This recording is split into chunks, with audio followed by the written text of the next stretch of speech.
That morning, under the harsh glow of studio lights, a fully grown mountain lion suddenly stopped and let out a soft, trembling mew, a sound only lost cubs use when calling for their mother. Emily froze. It was the same cry she'd heard 5 years earlier in a sun-baked canyon when she held a shaking newborn lion against her chest. Everyone believed he died in the wildfire that swallowed the rescue center.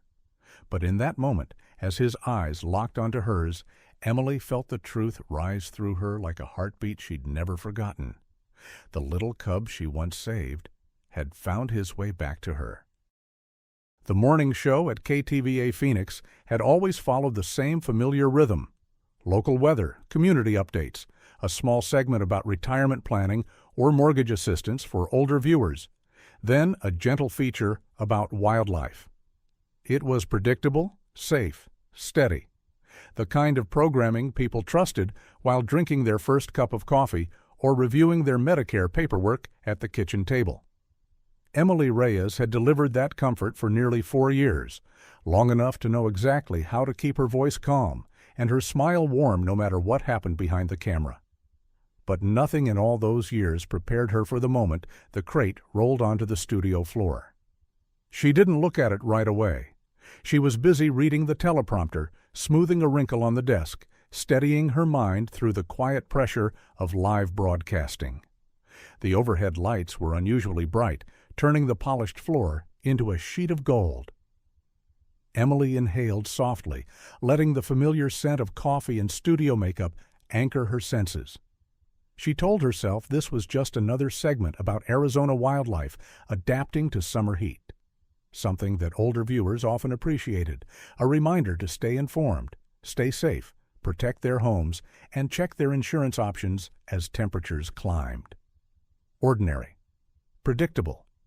But then she felt it, an odd stillness, a tiny shift in the air, so subtle yet so wrong that her fingertips tingled. Her co-anchor paused mid-sentence. One of the camera operators lowered his shoulders as if forgetting how to breathe. And when Emily finally turned her head, she saw the handler kneeling beside the crate, his expression tight, his hand hovering just above the latch as though uncertain whether he should open it at all. The metal door clicked. A large paw stepped out, broad, silent, golden, the color of sunlit sandstone. Then another, and slowly, with a grace that seemed almost ceremonial, a fully grown mountain lion emerged from the crate. Not the tranquilized, half-tame kind sometimes shown for educational purposes. This one was intact, powerful shoulders, thick neck, long tail swaying behind him like a live wire. His coat shimmered under the studio lights, every muscle defined, every movement cautious but confident. The handler cleared his throat. "This is just a demonstration," he whispered under his breath. "He's calm. We've worked with him before." But the lion wasn't looking at the handler. He wasn't scanning the cameras or studying the bright ceiling lights. His gaze cut through the room like an arrow, straight toward the anchor desk where Emily sat, frozen. She stiffened, unsure if she was imagining it. But the lion's eyes, amber and burning with something she did not yet understand, didn't waver. Emily told herself she was mistaken. Mountain lions didn't stare at people like that unless threatened or trapped. And certainly not in a studio surrounded by people. Still, she found herself unable to look away. Something deep inside her chest began to pound, an old rhythm she had buried years ago. Then it happened. A sound drifted from the lion's throat, soft, fragile, a broken little mew that did not belong to an animal this size. It wasn't a growl, wasn't a warning, wasn't even a distressed cry.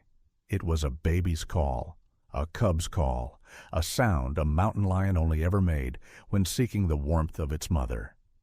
The studio froze. A producer gasped. An intern covered his mouth. Even the handler flinched, whispering, "What the hell?" Emily's breath collapsed into her chest. She knew that sound, though she hadn't heard it in 5 long years. She had memorized it once without meaning to.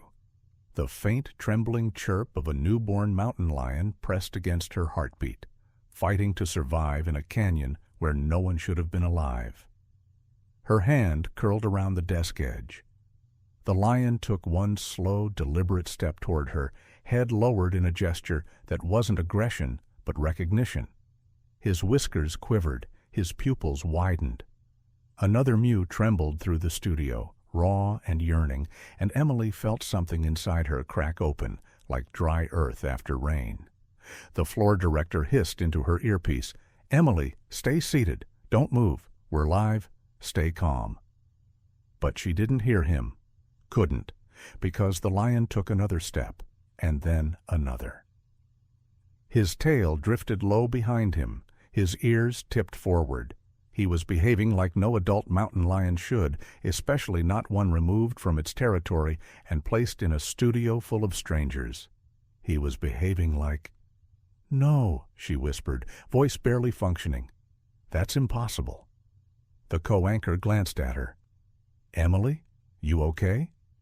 She didn't answer.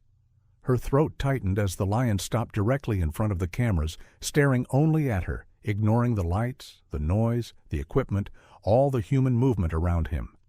His breath shook, and for a moment, just a flicker, she saw something impossible. The outline of a tiny cub overlaid on the form of the adult standing before her. A cub she once cradled in her hands, swaddled in cloth, fed drop by drop through trembling nights. Her vision blurred. The sound returned, another mew, this one cracking halfway through, like a remembered plea. Emily rose to her feet without thinking. A small, involuntary motion, but enough to send a ripple through the studio. Security stepped closer. The handler reached for the leash. The floor director cursed under his breath, but the mountain lion didn't pounce, didn't growl. Instead, he lowered his massive head and let out a sound so soft, so broken, that Emily felt the world tilt beneath her. His chest trembled, his eyes glistened as though he'd been carrying this moment across miles of wilderness and years of silence. "Oh, God," she whispered, tears filling her eyes. "Rusty?" The lion jolted. And in that instant, everything in the room, every camera, every person, every breath, ceased to matter, because the name she had buried in grief was the name he had carried all this time. The lion took a single decisive step toward her. The sound of claws on the studio floor echoed like a heartbeat she once knew.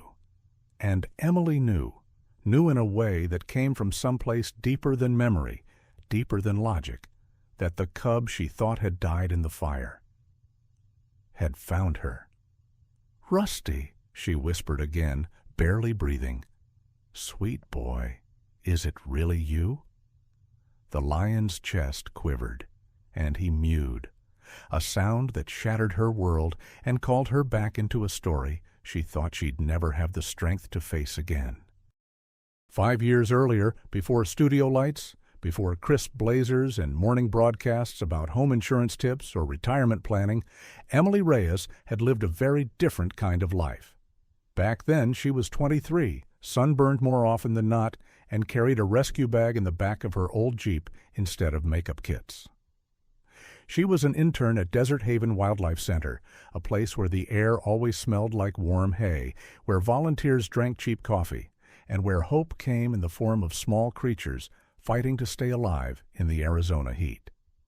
That July afternoon had started like any other, too hot, too dry, and humming with the familiar tension of wildfire season.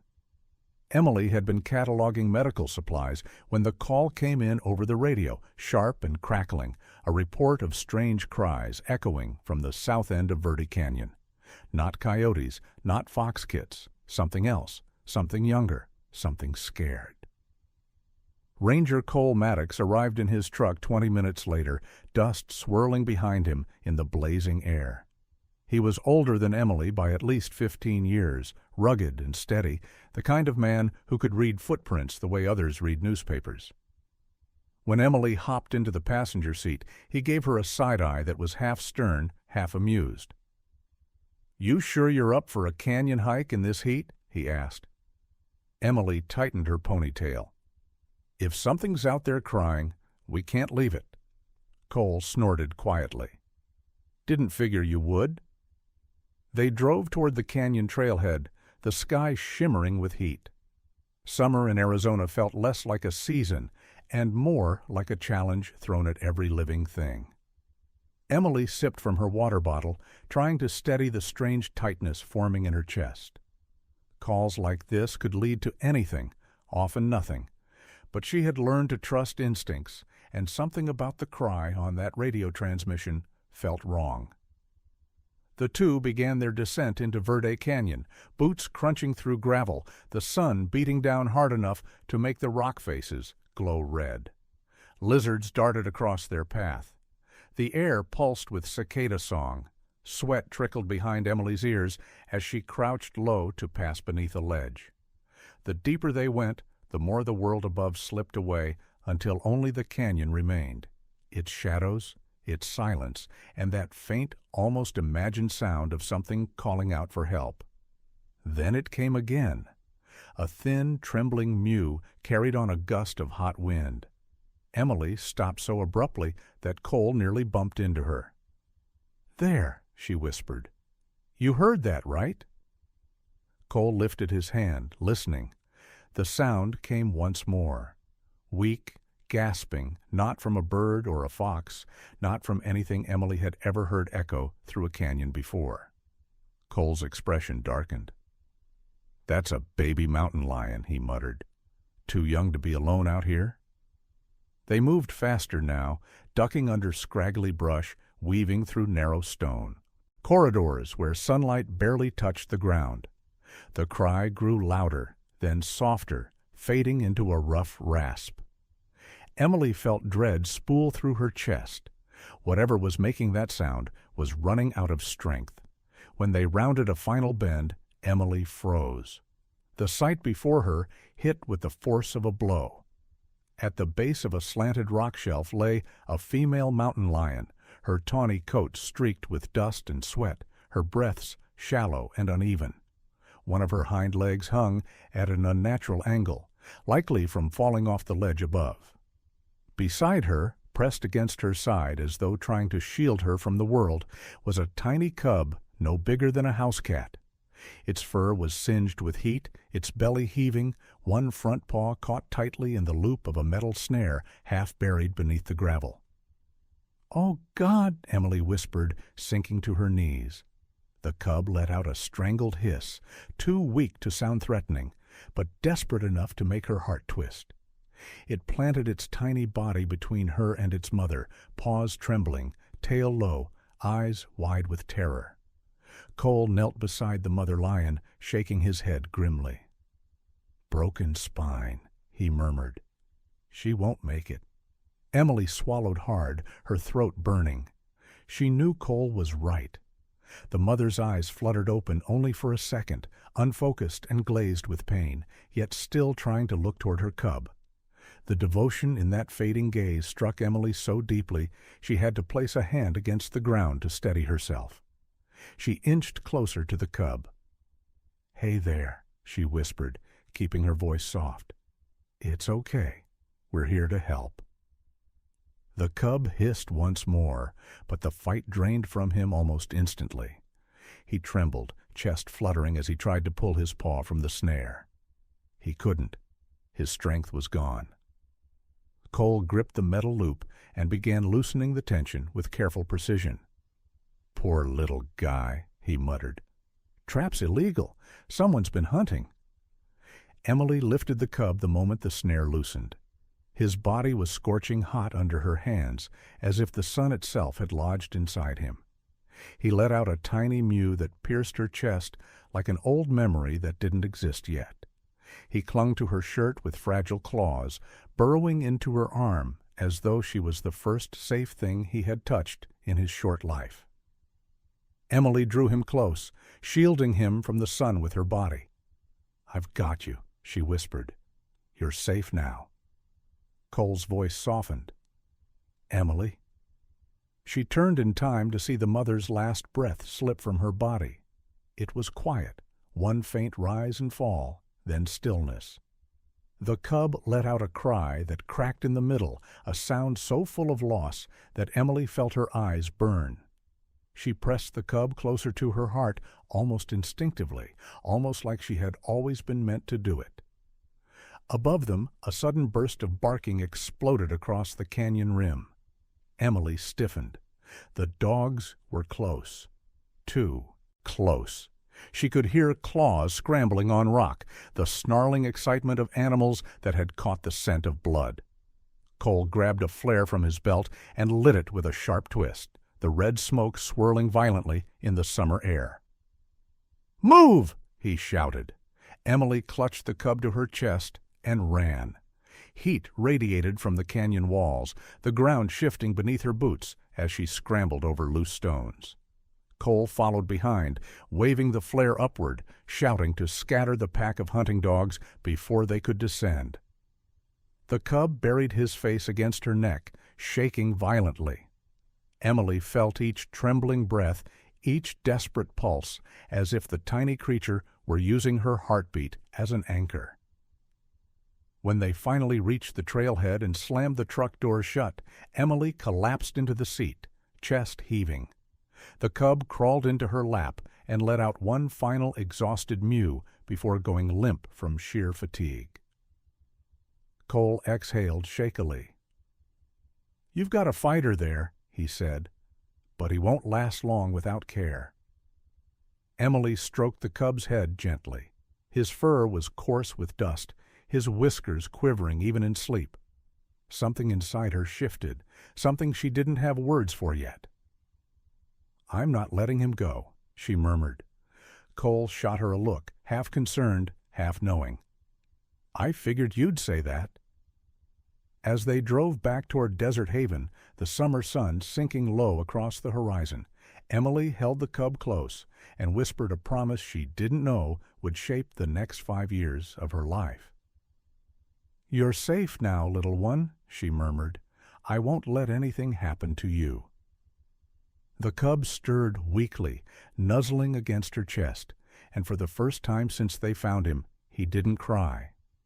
At the time, Emily didn't know his name, didn't know his story, didn't know the storm their bond would survive. But she would. She would know all of it. Because the tiny heartbeat pressed against her palm that day would follow her farther than she could imagine. And years later, it would find her again under studio lights.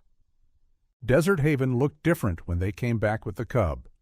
The low buildings of the center sat under the sinking Arizona sun, edges glowing in dusty gold. The generator hummed somewhere behind the main clinic, and the scent of hay and antiseptic drifted into the parking lot. Volunteers, many of them retirees who split their time between doctor appointments, checking their Medicare paperwork, and helping at the center, stepped out to see what Ranger Cole had brought in this time. Emily climbed out of the truck with the cub pressed against her chest. He had slept most of the ride back, but as soon as the engine went quiet, he shifted, tiny claws tightening in the fabric of her shirt. She murmured softly, her voice barely more than breath. "It's okay, sweetheart. We're home now." Home. She was surprised at the word even as she said it. This wasn't really her home. She still rented a small apartment with old carpet and a leaky shower, the kind of place where she paid more attention to utility bills and renter's insurance than to furniture. But the center, with its worn linoleum floors and whiteboards covered in feeding schedules, was where she felt most like herself. Cheryl, the night attendant, held the clinic door open. "What have you got, Cole?" she asked. "Mountain lion cub," he answered, voice low. "Lost his mother in a fall. Trap on his paw. This one got lucky." Cheryl's face softened as she saw the small shape cradled in Emily's arms.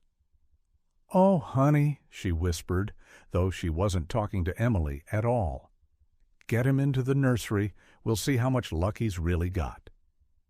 Inside, the air was cooler. The nursery was a small, softly lit room with metal shelves, plastic crates, and a row of incubators that had seen more than their share of midnight emergencies. Emily laid the cub on a folded towel, her hands reluctant to let go, even for a moment. He protested immediately, letting out a hoarse mew, his paws searching blindly for the warmth he had just lost. Cheryl checked his temperature, his hydration, the injured paw. "Dehydrated, overheated, shaken to his bones," she said quietly. "But not broken. We can work with this." The cub's eyes opened just a little, cloudy and unfocused, but enough to find Emily again. His whiskers twitched. He tried to crawl toward her, dragging himself across the towel with stubborn, clumsy movements. She leaned closer, unable to help herself, and he pushed his head into her palm as if he had been doing it all his life. "He likes you," Cheryl said, a faint smile forming. Emily swallowed. "He's just scared." "Of course he is," Cheryl replied. "Scared animals choose someone to trust, if they're lucky enough to have the choice." They cleaned him gently, flushing the small wound on his paw, dabbing at his fur with warm water. Every time Emily's hands moved away, the cub cried, the sound thin and broken. Finally, Cheryl handed her a small bottle of specialized milk formula. "He may not take it," she warned. "Not tonight, but try." Emily scooped him up, wrapping him in a soft cloth. She had used the same cloth 100 times for fawns, rabbits, and the occasional raccoon kit, but it felt different now. He fit perfectly in the curve of her arm, his body radiating a shaky heat that made her heart ache. "Hey there," she whispered. "Let's see if you're hungry." She nudged the bottle toward his mouth. For a moment he turned his head away, breath coming fast and shallow. Then, as if remembering something ancient and instinctive, he opened his mouth and latched on. The first few pulls were weak, uncertain. Emily held her breath. Then his grip grew stronger, his tiny paws pressed against her wrist, kneading clumsily as he drank. Cheryl let out a quiet sigh of relief. "There it is," she said. "That's the will to live." Cole watched from the doorway, arms crossed loosely. "He going to make it?" Cheryl shrugged, her gaze still on the cub. "Won't know for a while, but he's fighting. That counts for something." Emily didn't hear the rest of their conversation. The world had narrowed to the weight in her arms, the small fluttering chest against her ribs, the faint sound of milk catching in a tiny throat. It was as if her own heartbeat had slowed to match his, adjusting to a new rhythm that included one more life. When the bottle was empty, the cub let out a soft mew and nuzzled into the crook of her elbow. He smelled faintly of dust, sun, and the sharp tang of fear slowly fading. She looked down at him, feeling the shape of a question forming in her chest. "What are we going to call you?" she murmured. Cheryl tilted her head. "His coat looks a little rusty, with all that red in it." "Rusty," Emily repeated. The name settled between them like something inevitable. "Yeah, Rusty." Hours slipped by. The volunteers drifted out to tend to other animals, to go home to their families, to their dinner tables and conversations about prescription costs and rising property taxes and whether their home insurance covered wildfire damage this year. The center grew quieter, the kind of quiet that hums more than it rests. Rusty slept in short fits, waking with a start every time Emily tried to lay him fully down on the towel. Finally, exhausted, she stopped trying. She lay back on the narrow cot in the corner of the nursery, cradling him against her chest. The room lights dimmed. A lone fan whirred overhead. He shifted once, twice, then found the exact spot over her heart and went still. Emily stared at the ceiling, listening to his breathing. It was uneven at first, then slowly began to match the steady rise and fall of her own. She felt his paws flex, tiny claws catching in the fabric of her shirt as if he were anchoring himself to her. "You're safe," she whispered into the darkness. "I promise." She didn't know, yet that in that moment a line had been drawn that would stretch across years and miles. She didn't know that someday she would trade this cot for a polished news desk, talking calmly about life insurance and long-term care while carrying a silence in her chest where this night used to be. For now there was only the hum of the generator, the soft click of cooling metal on the roof, and the small, trusting weight of a life that had chosen her without asking permission. Rusty made one last tiny sound, half sigh, half mew, and settled fully into sleep. Emily closed her eyes. Somewhere far above the nursery's thin roof, the stars rose over the desert. And under that wide, indifferent sky, a bond was sealed, quietly, fiercely, without witnesses. It would not be easily broken. It started with the wind.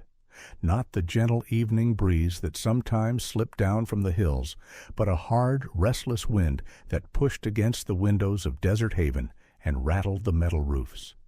By late afternoon, the air felt wrong. The sky over the ridgeline took on a strange, coppery tint, as if someone had brushed smoke into the blue. Emily felt it in her bones before anyone said the word fire out loud. She was in the nursery, sitting cross-legged on the floor, with Rusty sprawled across her lap like an oversized house cat, his paws dangling, his belly rising and falling in the slow, content rhythm of an afternoon nap. He had grown in the weeks since the canyon, still small, but sturdier now, his fur thicker, his eyes brighter. Whenever she spoke, his ears twitched, and he chirped back as if answering. Cheryl appeared in the doorway, one hand braced against the frame, her face lined with worry. "Emily," she said, "you need to come out here a minute." Emily glanced down at Rusty. He blinked lazily, then reached a paw up to pat her wrist, as if to say, "Don't go far." She smiled despite the knot forming in her stomach. "I'll be right back, sweetheart," she murmured. In the main hallway, the air smelled faintly of smoke. Volunteers gathered near the front windows, some holding their phones, others whispering. Cole stood near the reception desk, his jaw tight. "What's going on?" Emily asked. "Brush fire near the western ridge," he said. "Wind's pushing it this way, faster than the forecast predicted. County's already issued a warning. If it jumps the service road—" He didn't finish. He didn't have to. Cheryl folded her arms, trying to sound brisk. "We've been through fire seasons before. We stick to the protocol, secure the pens, prep the transport crates, get the vulnerable animals loaded first. We can't panic." One of the older volunteers, a retired teacher who spent her mornings here and her afternoons comparing Medicare Advantage plans and home insurance policies at the kitchen table, spoke up in a trembling voice. "They said on the news last year, these fires can move like a freight train. My house barely made it through the last one." Cole nodded grimly. "This center isn't exactly fireproof either. We're not waiting around to see how close it gets." The next hour blurred into motion. Emily helped move birds into travel cages, coaxed a stubborn javelina into a crate, and guided a limping coyote toward the loading area. The generator roared louder as the air conditioning struggled to keep up with the rising heat outside. Every time she passed the nursery door, she caught a flash of Rusty's eyes watching her, confused by the sudden urgency. She saved him for last. That was the unspoken plan in her mind. Get everyone else ready, make sure no one slipped through the cracks, and then bring Rusty out in her own arms, the way she had carried him from the canyon. By the time she returned to the nursery, the light through the small window had turned an eerie orange. Ash drifted down like strange summer snow. Rusty was pacing along the edge of his enclosure, tail twitching anxiously. The moment he saw her, he chirped sharply, scolding her for staying away so long. I know, she said, trying to keep her voice light. "We're going on a little trip, okay? Just until the sky stops trying to kill us." She opened the enclosure. Rusty stepped out without hesitation and climbed her leg, paws hooking gently into her jeans. She lifted him, settling his familiar weight against her chest. He tucked his head under her chin with a soft, relieved sigh. In the hallway, chaos had become a steady rhythm. Crates lined the walls. A truck backed up to the loading ramp. Someone shouted for a roll call of animals. Another volunteer coughed into her sleeve as a draft of smoke slipped in through the front door. "Emily, you and Rusty ride in the second truck," Cheryl called. "We're taking the smaller ones first." Emily nodded and moved toward the exit. The air outside hit her like an oven door opening. The sky was streaked with smoke, the sun a dull red coin behind the haze. Wind pushed hot air against her face, carrying the distant roar of flames.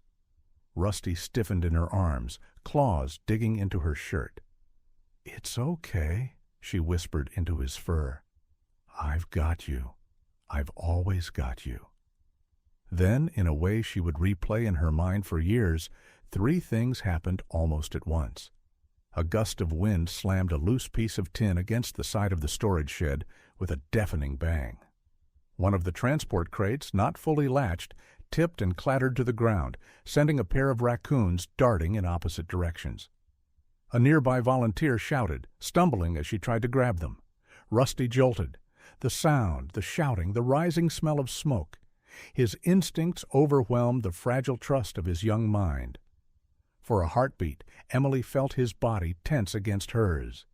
Then he twisted with a strength she didn't know he had, claws ripping free of her shirt. "Rusty!" she cried. He hit the ground running. It happened too fast. One moment he was in her arms, the next he was a streak of red-gold fur racing across the parking lot, tail low, ears flattened. He darted between 2 crates, vanished behind the corner of the building, and by the time Emily reached the spot where she'd last seen him, all that remained was the sound of the wind and the distant crackle of fire. She ran. She didn't think, didn't check whether someone needed her elsewhere. She simply followed the fading scent of him, dust, milk, warm fur, around the back of the building, past the generator, toward the open slope that led up to the rocky hillside. "Rusty!" Her voice broke on the second syllable. "Rusty, baby, come back!" Smoke stung her eyes, making the ground swim in front of her. The dry grass along the hillside shimmered in the strange red light. She caught a glimpse of movement far up the slope, a small shape climbing desperately toward the rocks, pausing only once to look back. For a second, she was sure their eyes met. Then the wind shifted, pushing a thick curtain of smoke between them. A hand closed on her shoulder. Cole's voice cut through the roar in her ears. "Emily, you can't go up there. The fire's shifting. We have to leave. Now." She tried to pull away. "I can't leave him. He's just a baby. He doesn't know where to go." Cole's grip tightened. "If that fire jumps the ridge, you won't make it 10 yards. And if you don't make it, who's going to be here when the next Rusty shows up? We'll come back when it's safe. I promise." Promises felt useless under a sky that looked ready to fall. But the urgency in his tone, the heat against the side of her face, the way the wind now carried not just smoke, but the faint crackle of nearby brush. These were facts she couldn't ignore. She let him pull her back toward the trucks, her legs moving while her heart stayed behind on the hillside. As they loaded the last crates, she scanned the ridge one more time, searching for that small, tawny body against the rocks. She saw nothing. The convoy pulled away from Desert Haven with sirens wailing somewhere in the distance. Emily sat in the back of the second truck, her empty arms wrapped around herself as if some part of Rusty's weight still lingered there. The other volunteers spoke in hushed tones about evacuation plans, about whether their homes would be covered if the fire spread, about fire insurance, and what their policies might actually protect. Emily heard none of it. In her mind, the same image replayed over and over, Rusty twisting free, running toward the hillside, swallowed by smoke and light. They were allowed back to the property days later, once the fire had moved on and the immediate danger had passed. The center was standing, scorched around the edges, but intact. The ground was layered in ash. Emily climbed the hillside until her lungs burned, Cole following a few steps behind. They searched for tracks, for fur caught on a shrub, for any sign at all. They found a few small prints near the lower rocks, distorted by wind and ash. No blood, no body, no clear trail. "He could have made it," Cole said quietly. "Animals have instincts we don't understand. Sometimes they surprise us." But the words felt thin against the silence. In the end, Rusty remained nothing more than a handful of smudged tracks and the memory of warmth in her arms. Emily stood on the hillside until the sun began to set and the shadows grew long behind her. The world around her looked the same as it had before he existed: stones, scrub, distant mountains. But she knew it wasn't. Something had been carved out of her life in that moment when he ran, something that didn't grow back. She walked down the hill slower than she had climbed it, every step heavy. In the nursery, the towel where he liked to sleep remained folded on the cot, still carrying the faintest trace of his scent. She sat beside it and rested her hand there, as if pressing her palm over an old wound.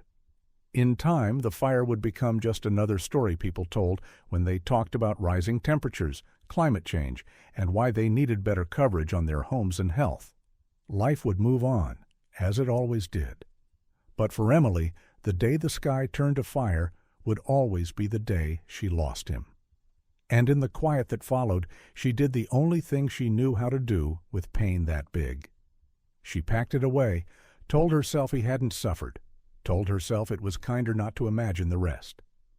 She told herself Rusty was gone. She believed it. Until 5 years later, under the cold light of a television studio, he mewed at her like a cub again. 3 years had passed since the fire, but for Emily Reyes, time had never returned to its natural shape. It bent in odd places, sagged in others, and no matter how many mornings she sat under bright studio lights explaining weather patterns or interviewing experts about retirement plans and long-term care insurance, a piece of her stayed behind on that burned hillside.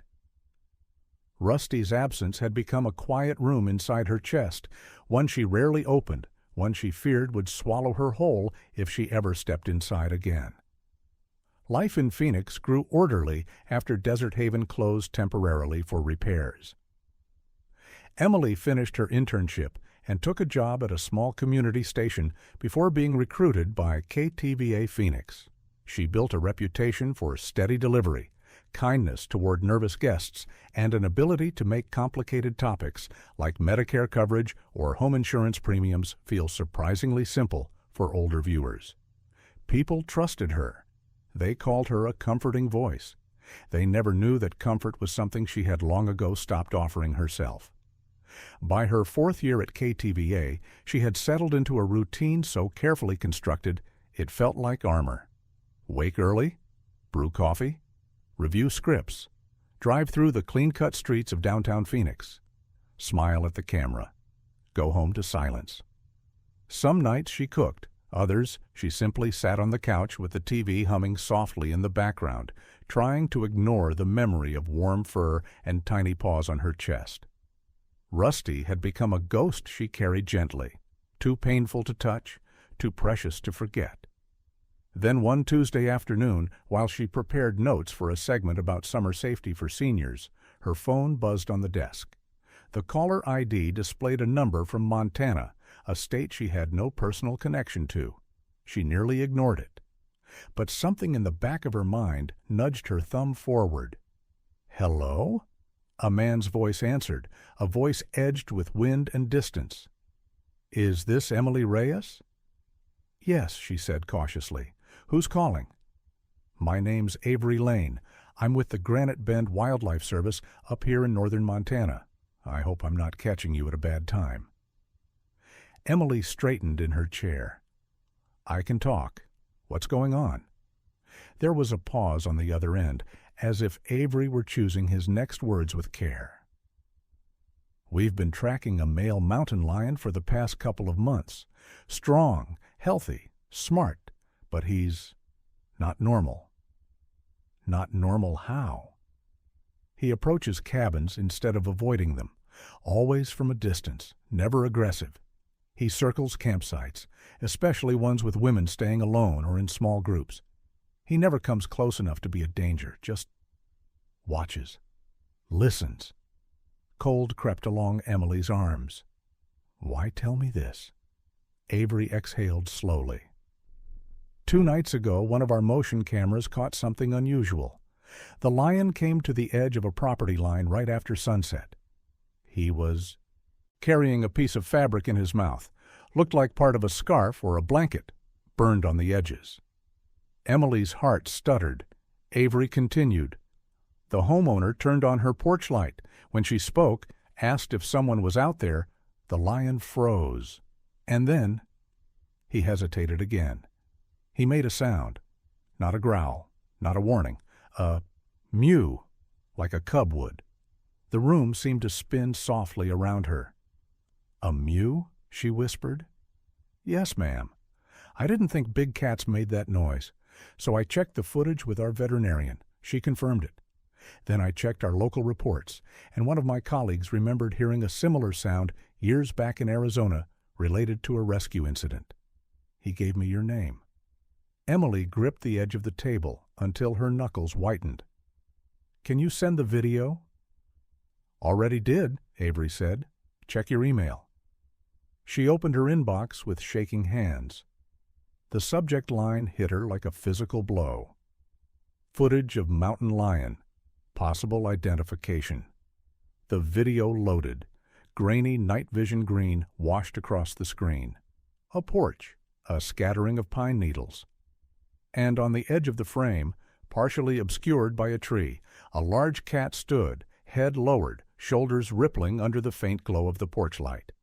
He dropped something onto the ground, a scrap of cloth, burned along one side, the exact shade of brown Emily had wrapped around a tiny cub years earlier.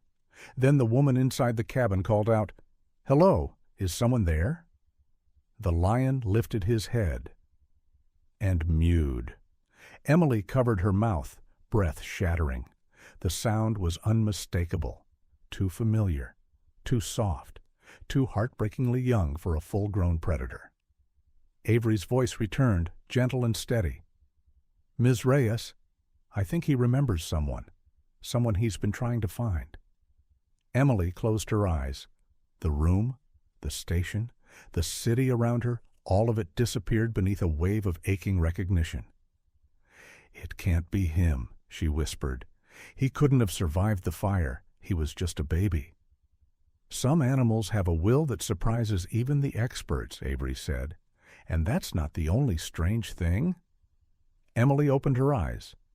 What do you mean? We've seen smaller tracks near his patrol area. 2 sets, cubs, different ages. One limps, the other walks strong. We haven't gotten close enough to confirm parentage, but her heart clenched. He's not alone. No, ma'am, Avery said quietly. We believe he's been raising them, protecting them. Emily pressed a trembling hand against her forehead. Why call me? Why now? Because we're traveling to Phoenix next week for an educational segment, Avery replied. Your station invited our center. We weren't planning on bringing him, but after what we've seen, well, I think he wants something, or someone. Emily couldn't speak. The truth presses through her like warm light. The cub she had sworn to protect, the one she thought had died in smoke and ash, had somehow lived, grown, survived, and searched for her across years and states. Avery's voice softened further.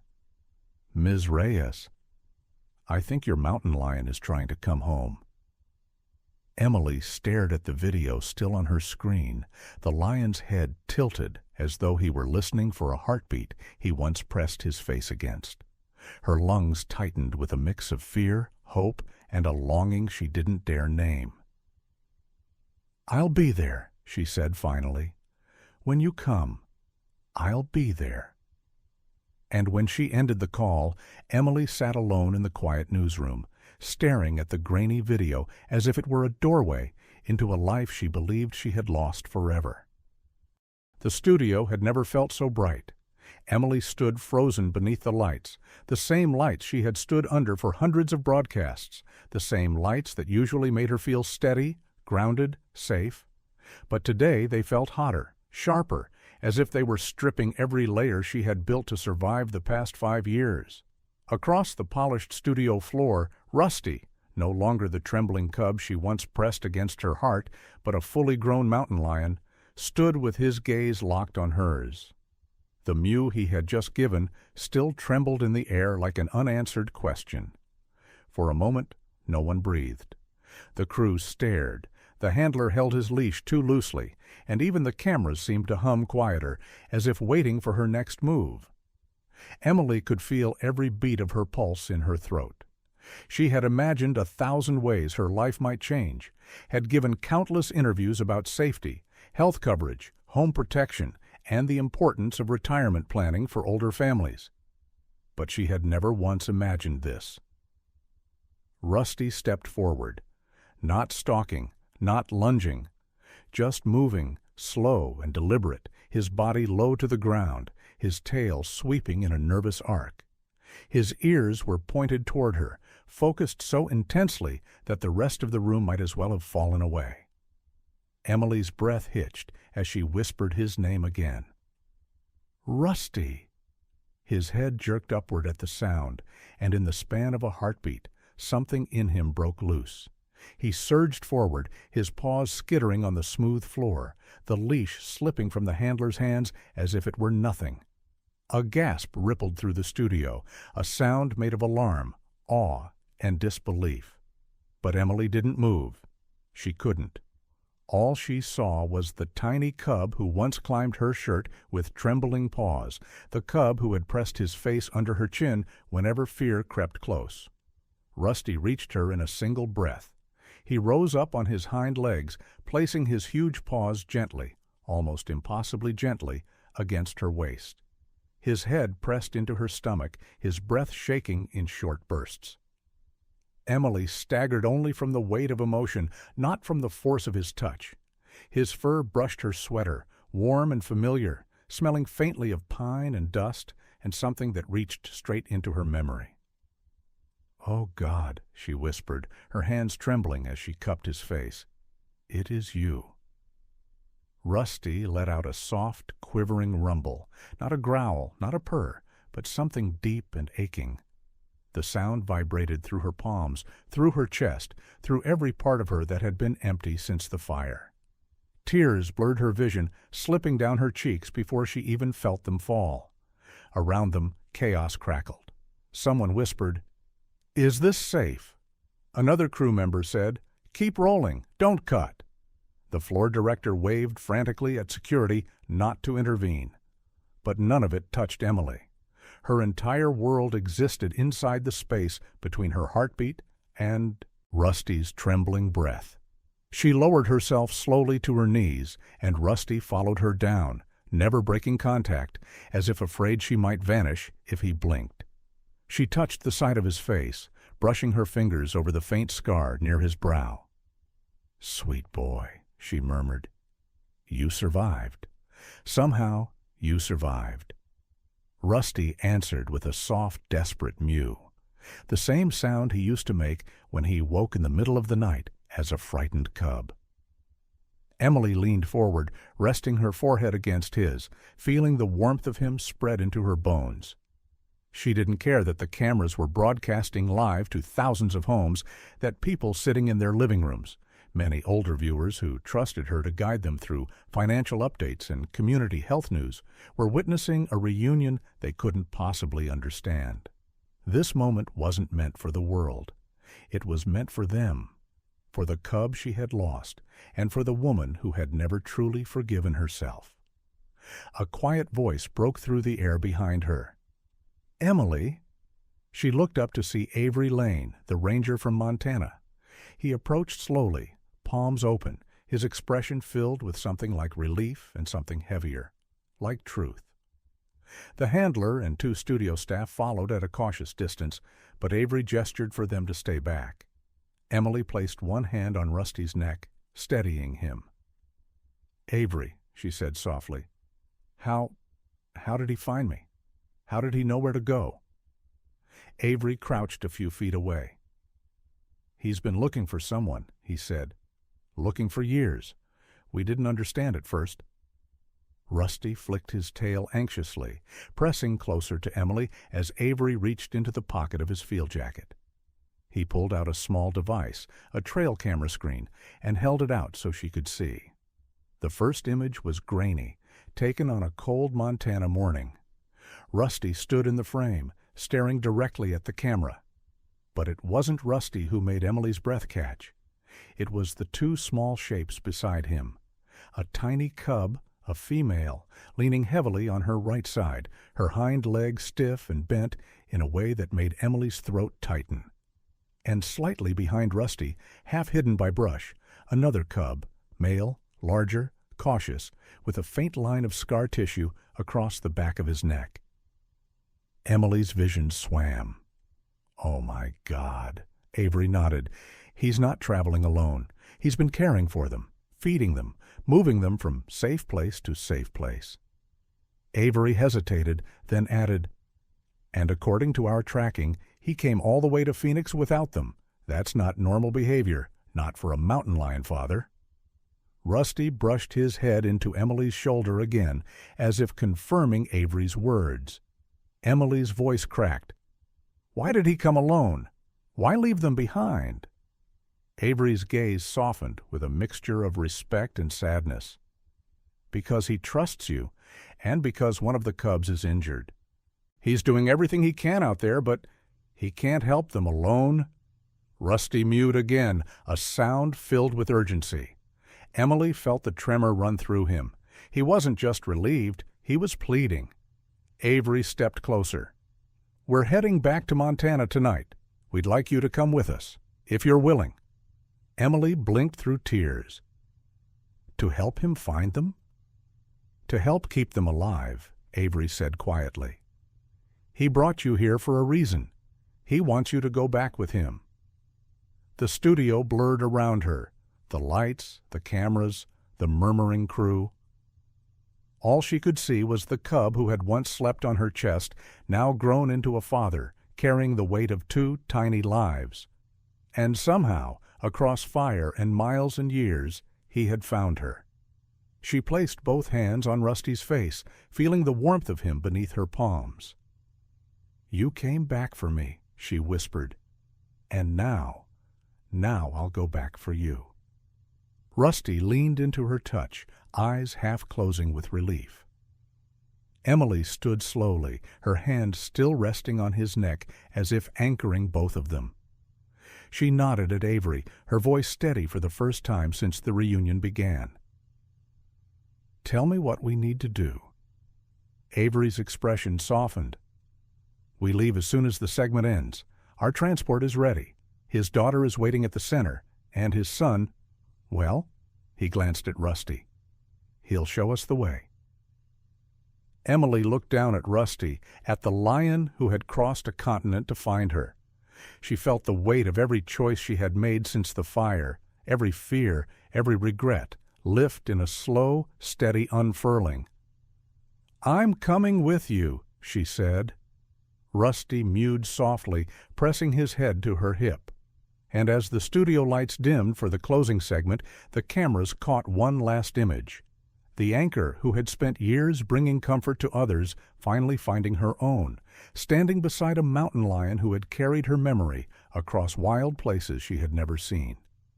Emily didn't know what waited in Montana, the injured cub, the missing one, the dangers Rusty had survived. But she knew one thing with absolute certainty. This time, she wouldn't let him face it alone.